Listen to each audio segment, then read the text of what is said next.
से मॉनसून सत्र भी शुरू होने वाला है। तेजस्वी यादव है नहीं बिहार में। देखिए, विपक्ष हताश हो चुका है, निराश हो चुका है, उस पर भटकाव हो गया है। तेजस्वी यादव जी डिप्रेशन में हैं। प्रचंड बहुमत से भारतीय जनता पार्टी के कैंडिडेट नीरज सिन्हा जी चुनाव जीतने जा रहे हैं। एक रिकॉर्ड मार्जिन स्थापित करके अपने नितिन नवीन जी को धन्यवाद और नरेंद्र मोदी जी को सौगात देने का काम करने जा रहे हैं। उम्मीदवार राजद के उम्मीदवार की बुरी हालत देख के तेजस्वी यादव विदेश भाग गए हैं और प्रशांत किशोर जी चुनाव के बाद विदेश भाग जाने वाले हैं। सोनम वांगचुक को जिस तरीके से पुलिस लेकर गई हॉस्पिटल, क्या वो सही था? और मतलब जो अनशन कर रहे हैं वो उसको आप किस तरीके से देख रहे हैं? पहले तो सोनम वांगचुक मंच पे भूखे रहते थे, नीचे उनके सामने खाना खाते रहते थे। उस समय उनको लज्जा नहीं आई क्या? भरत तिवारी को लेकर भी मतलब जंतर मंतर पर इस वक्त प्रदर्शन चल रहा है। आपके ऊपर कोई मुकदमा होता है तो उस मुकदमा को पुलिस इन्वेस्टिगेट करती है, उसके बाद पाती है कि आप दोषी है, तब न सजा दिया जाएगा। मुकदमा करने पे ही सजा दे दिया जाएगा। देखिए, हमारे साथ भाजपा के विधायक रतेश कुशवाहा मौजूद है। सर, उपचुनाव होने वाला है बांकीपुर पर, उसको लेकर आप क्या कुछ कहेंगे? उपचुनाव एक प्रचंड बहुमत से भारतीय जनता पार्टी के कैंडिडेट नीरज सिन्हा जी चुनाव जीतने जा रहे हैं। भारतीय जनता पार्टी यह चुनाव में एक रिकॉर्ड मार्जिन स्थापित करके अपने नितिन नवीन जी को धन्यवाद और नरेंद्र मोदी जी को सौगात देने का काम करने जा रही है। तो सर, क्या आप लोग मतलब प्रशांत किशोर को थोड़ा चुनौती की तरह देख रहे हैं? देखिए, कहीं से कोई चुनौती में है नहीं। हमारे सामने के एक उम्मीदवार राजद के उम्मीदवार की बुरी हालत देख के तेजस्वी यादव विदेश भाग गए हैं और प्रशांत किशोर जी चुनाव के बाद विदेश भाग जाने वाले हैं। इसलिए कहीं कोई चुनौती नहीं है। बांकीपुर भारतीय जनता पार्टी का घर रहा है। बांकीपुर की जनता का आशीर्वाद भारतीय जनता पार्टी पे लगातार रहा है और इस बार तो चूंकि वहां से राष्ट्रीय अध्यक्ष बन गए हैं बांकीपुर से, तो इस बार हमारा वो जो चुनाव है वो बांकीपुर की जनता लड़ रही है और हम लोग रिकॉर्ड कीर्तिमान स्थापित करके चुनाव जीतने जा रहे हैं। सर, कल से मॉनसून सत्र भी शुरू होने वाला है। तेजस्वी यादव है नहीं बिहार में। इवन लालू प्रसाद यादव का भी तबीयत खराब हुआ, IGMS में वो भर्ती हुए, तेजस्वी यादव फिर भी नहीं पहुंचे, तो इस पर क्या कुछ कहेंगे? देखिए, विपक्ष हताश हो चुका है, निराश हो चुका है, उस पर भटकाव हो गया है। तेजस्वी यादव जी डिप्रेशन में हैं, हमेशा चले जाते हैं विदेश, चूंकि वो अब यहाँ पर की जनता को फेस करने की स्थिति में नहीं है। अपने दल उनके नियंत्रण में नहीं है, उनके पार्टी के लोग भाग रहे हैं। और दूसरा, कांग्रेस के नेता हैं जो 56 साल के जो युवा नेता हैं, वो भी हमेशा अपने विदेश में चले जाते हैं। तो विपक्षी के पास कोई विषय नहीं है, विपक्षी के पास कोई मुद्दा नहीं है, उनको काम नहीं करना है, उनको आराम करना है। दूसरी तरफ हमारी सरकार हो या केंद्र में नरेंद्र मोदी जी की सरकार हो, 24 घंटे देश और राज्य के विकास के लिए कृतबद्ध है। तो ऐसे नेतृत्व के सामने जब लोग अपने आप को असक्षम मानते हैं तो सामने से सामना करने के बजाय भाग जाना महसूस करते हैं। तो मानसून सत्र जो अपने विधायी कार्य हैं उसको होगा।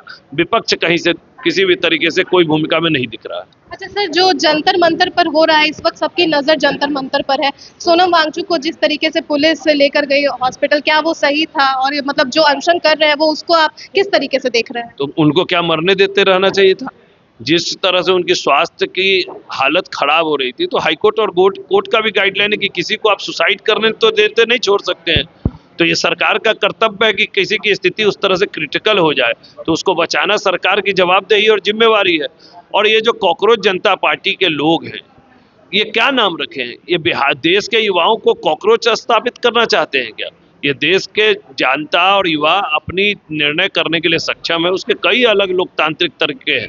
इस तरह के छद्म वेश में कुछ जो अरवन नक्सल है उसके पीछे खड़े होकर इस देश को अशांत करने का कोई प्रयास करेगा तो उसको भारतीय जनता पार्टी और केंद्र की सरकार कभी उनका यह साजिश नहीं चलने देगा। सर, अब तो जैसे सोनम वांगचुक को लेकर गई है पुलिस अस्पताल में, वो भर्ती है, तो अभी अभिजीत दीपके जो है मतलब CJP के जो संस्थापक है, उन्होंने भी अनशन शुरू कर दिया है। तो फिर अब आगे क्या कुछ मतलब सरकार कदम क्या उठाने वाली? तो पहले क्यों नहीं किया? पहले तो सोनम वांगचुक मंच पे भूखे रहते थे, नीचे उनके सामने खाना खाते रहते थे।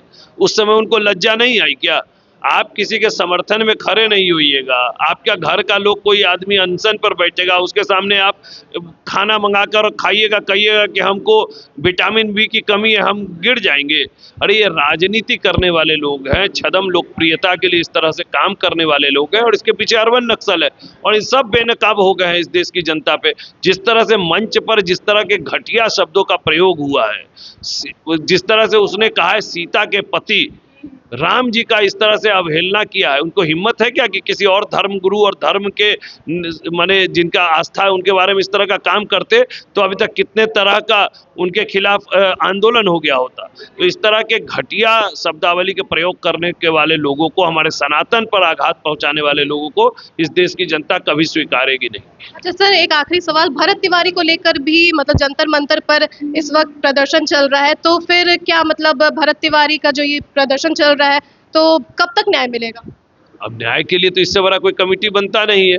हाईकोर्ट के रिटायर्ड जज की अध्यक्षता में एक कमेटी बन गई है, जिस कमेटी का समय निर्धारित हो गया उसको रिपोर्ट देने के लिए, उसका इन्वेस्टिगेशन करने के लिए। तो अब उनको न्याय में क्या चाहिए वो बताएं कि ये करने से न्याय मिलेगा, तो वही सरकार कर देगी।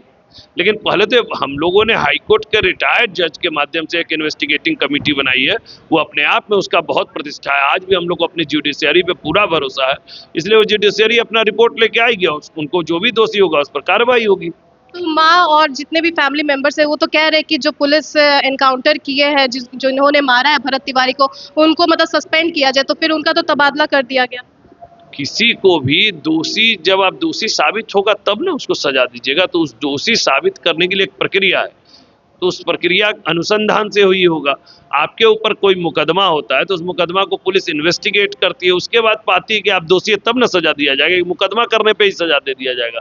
तो दोषी का अनुसंधान होगा, अनुसंधान में जो दोषी पाए जाएंगे निश्चित तौर पे सरकार कड़ी से कड़ी कार्रवाई करेगी। तो आपने सुना कि भाजपा के जो विधायक हैं, पटना साहिब से विधायक है रत्नेश कुशवाहा, उन्होंने क्या कुछ कहा, उनसे हमने पूछा कि बांकीपुर उपचुनाव को लेकर उनकी क्या राय है, वो किस तरीके से इस उपचुनाव को देख रहे हैं, प्रशांत किशोर को वो अपना मुकाबला, उनको अपना टक्कर मानते हैं या नहीं मानते हैं। तो ऐसे में उन्होंने क्या कुछ कहा वो आपने सुना। साथ ही हम आपको बता दें कि हम इस पर भी उनसे सवाल किए कि वो सीजेपी यानी कि कॉकरोच जनता पार्टी और सोनम वांगचुक के साथ जो भी कुछ हुआ जंतर मंतर पे, उसको किस तरीके से देखते हैं और कब भरत तिवारी को न्याय मिलेगा, इस पर भी हम उनसे सवाल कर रहे थे। तो आपने सुना कि उन्होंने क्या कुछ कहा है। फिलहाल के लिए दीजिएगा इजाजत, आप देखते रहिए न्यूज़ हाट। बहुत बहुत धन्यवाद।